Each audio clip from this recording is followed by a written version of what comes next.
Business में bad debts, good dates और doubtful debts किसे कहा जाता है, अच्छे से समझो। देखो, इन टर्म्स को समझने से पहले हम हर वर्ड के मतलब को अच्छे से समझ लेते ताकि आप इन टर्म्स को अच्छे से समझ सको।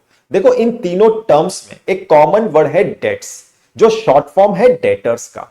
डेटर्स वो लोग होते हैं जिन्हें बिजनेस ने गुड्स बेचा है उधारी पर और जिनसे बिजनेस को पैसा लेना है।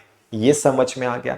बैड का मतलब होता है बुरे और गुड का मतलब होता है अच्छे। ये भी समझ में आ गया।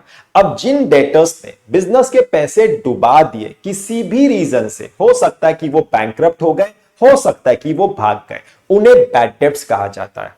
जिन डेटर से बिजनेस को कंफर्म है कि पैसे मिलेंगे उन्हें गुड डेट्स कहा जाता है, और जिन डेटर से बिजनेस को लगता है कि पैसे मिल भी सकते हैं और पैसे डूब भी सकते हैं उन्हें डाउटफुल डेट्स कहा जाता है।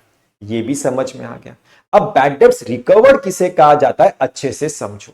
देखो, बैड डेट्स रिकवर्ड में बैड डेट्स उन डेटर्स को कहा जाता है जिन्होंने बिजनेस का पैसा डुबा दिया है। अब अगर बिजनेस इन फ्यूचर उन डेटर से कोई पैसा रिकवर कर लेता है तो उसी को बैड डेट्स रिकवर कहा जाता है। यह भी समझ में आ गया।